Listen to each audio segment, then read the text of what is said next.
dari aku. Gil, Oi. lagi ngapain lu? Ini lagi buka-buka sosmed, banyak banget berita hoax Ki. Wah, pantes muka lu terus banget. Iya, Wajar nggak sih, apalagi gara pandemi ya, kalau begini. Hoax di IG, TikTok, YouTube, parah Iya, banget. banyak banget sekarang Ki. Parah. Lu ada niatan buat ngerubah nggak sih, kayak resah gitu nggak sih? Resah banget. Gua resah banget. Cuma gue bingung, Cok, ngapain, sumpah. Ada saran? Gue punya ide sih. Apa tuh? Gimana kalau kita bikin konten? Konten YouTube.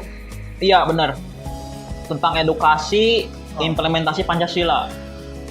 Boleh sih, boleh. Kayaknya oke juga, apalagi kan YouTube engagement-nya lagi naik ya. Nah, itu. Nah, cuma kalau bisa berdua cringe banget gak sih, gue juga Nah, males iya, makanya kalau berdua apalagi kita gue nggak bisa ngedit. Kira-kira ngajak siapa tuh? Gimana kalau ngajak Iqbal, Sabrio, Rangga? Oh, orang menceng ya? Oh Iya, sip. gimana? Boleh. Oke kan? Sip. Iya. Ntar gue yang kabarin berarti ya? Iya, siap. Nah, lo cari tempat. Oke, gampang. Oke, Bisa siap. diatur. Ya, Oke. Deal ya? Deal. Oke, kapan? Besok?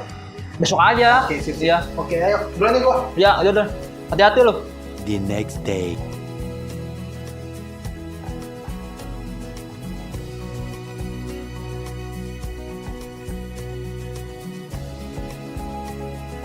Assalamualaikum warahmatullahi wabarakatuh. Kami dari kelompok kewarganegaraan bertemakan dengan implementasi Pancasila di era digital. Bagi kalian yang belum tahu Pancasila itu apa, Pancasila itu merupakan ideologis negara Indonesia. Terdapat dua kata Sanskerta, yaitu Panca dan juga Sila. Panca artinya 5 dan Sila artinya asas atau prinsip. Nah, apa sih kegunaan Pancasila itu bagi warga negara Indonesia? Bagi warga negara Indonesia, Pancasila ini berguna menjadi pedoman berkehidupan, berbangsa dan bernegara. Selain itu, Pancasila juga ada penyusun utamanya loh. Nah, apa aja? Yaitu 5 sila Pancasila. Nah, yang pertama, ada ketuhanan yang Maha Esa. Yang kedua, kemanusiaan yang adil dan beradab. Yang ketiga, persatuan Indonesia. Yang keempat, kerakyatan yang dipimpin oleh hikmat kebijaksanaan dalam permusyawaratan perwakilan. Dan yang kelima, keadilan sosial bagi seluruh rakyat Indonesia. Sebelum itu, yuk kita lihat sama-sama sejarah dari Pancasila ini sebelum jadi ideologi bangsa Indonesia seperti sekarang ini.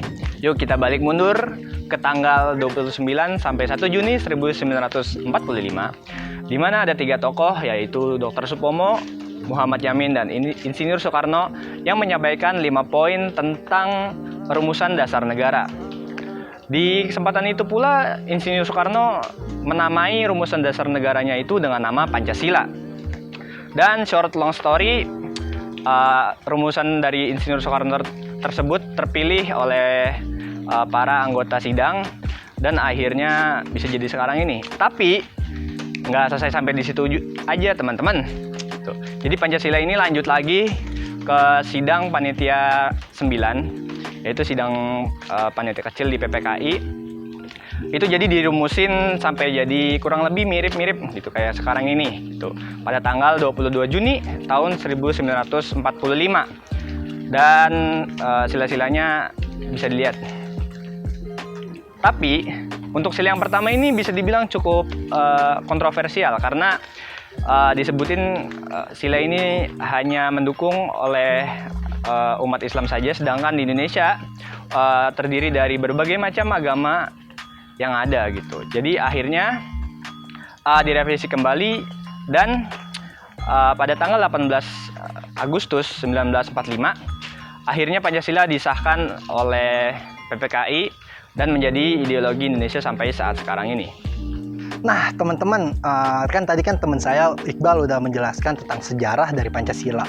Dan teman saya Rangga juga udah ngejelasin nih bagaimana apa sih itu Pancasila, pengertiannya Pancasila. Nah, teman-teman, kira-kira di zaman sekarang khususnya nih kita 2 tahun ke belakang dilanda pandemi COVID-19 yang dimana semua pergerakan, semua bisnis, semua kerjaan terpusat secara media, secara digital. Kita tidak saling tatap muka, kita hanya melalui luar jaringan.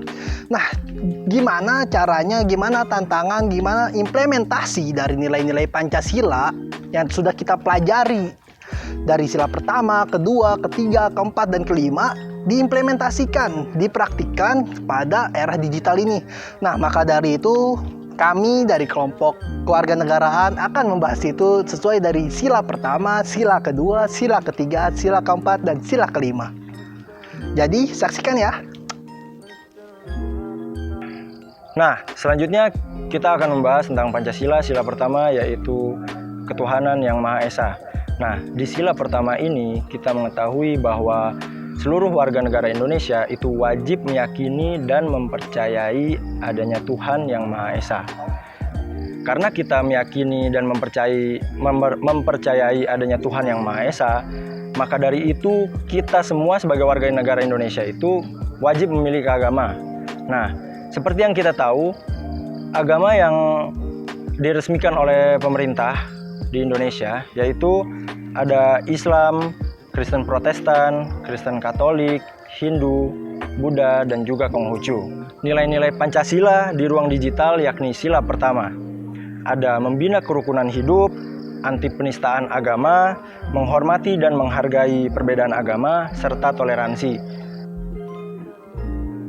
Teman-teman, sekarang saya lagi pengen bahas nih sila kedua. Sila kedua, kemanusiaan yang adil dan beradab. Tapi dalam nyatanya di era digital ini, terlebih lagi sosial media sangat meningkat. Bagi orang warga masyarakat Indonesia yang berkulit putih sama yang berkulit hitam, itu tidak dilakukan secara adil. Kalau misalnya kita lihat TikTok, kita lihat Instagram, yang berkulit putih ini likes-nya, komennya itu pujian semua. Nah, sedangkan nih yang berkulit hitam isi komentarnya, likes-nya sedikit, komentarnya itu hinaan semua. Bahkan nih teman-teman masyarakat Indonesia tuh sangat tidak mengimplementasikan apa yang maksud dari Pancasila sila kedua, kemanusiaan yang adil dan beradab. Kita sesama manusia harusnya diperlakukan secara adil.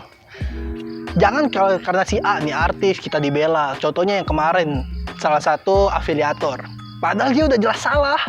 Tapi kenapa masih dibela yang semangat ya bang, semangat ya bang. Kenapa? Padahal dia udah jelas salah mencuri hak milik rakyat. Dia udah jelas menipu. Kenapa dibela? Sedangkan nenek-nenek yang hanya mencuri sendal, mencuri pisang itu dipenjara, bahkan diadili setajam-tajamnya. Ini salah satu contoh dari Indonesia masih belum menerapkan apa yang namanya Pancasila sila kedua. Maka dari itu, ayo sama-sama di era digital ini sangat mudah bagi kita untuk menerapkan.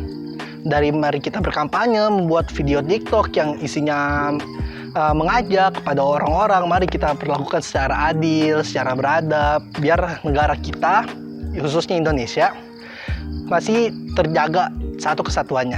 Oke, kita lanjut ke sila yang ketiga, yaitu persatuan Indonesia.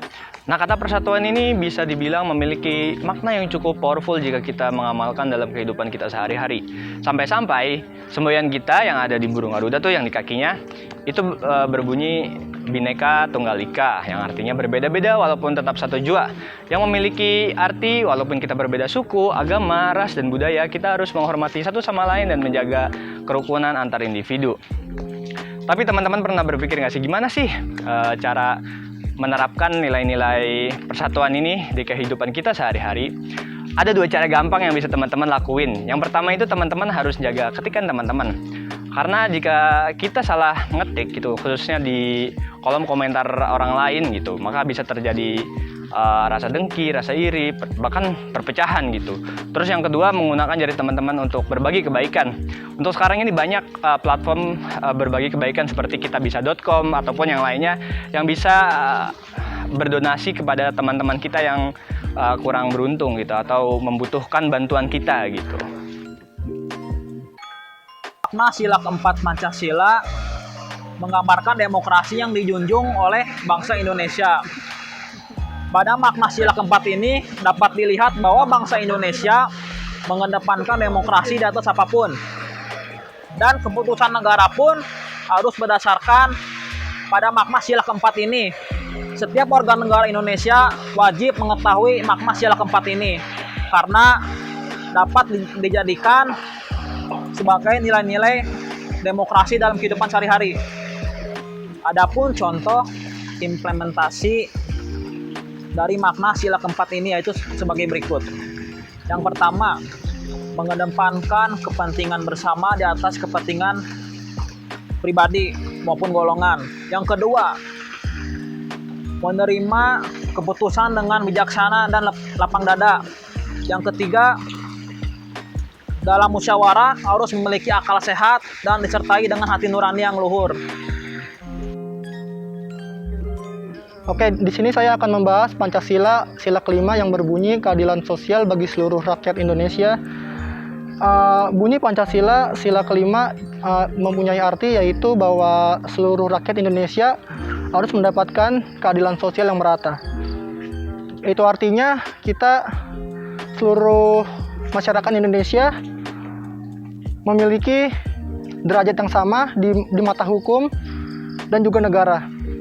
Seperti beberapa contoh implementasinya di era digital saat ini, yaitu tidak melakukan hal yang merugikan di dalam dunia maya, khususnya di sosial media, dan terus melakukan perbuatan untuk mewujudkan kemajuan dan keadilan sosial, seperti contoh menghormati hak orang lain di sosial media.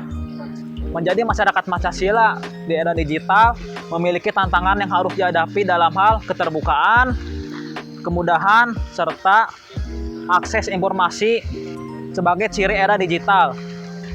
Dalam hal ini, adapun berbagai hal yang harus diwaspadai seperti radikalisme, konsumerisme, bonus demografi, serta eksklusivisme sosial.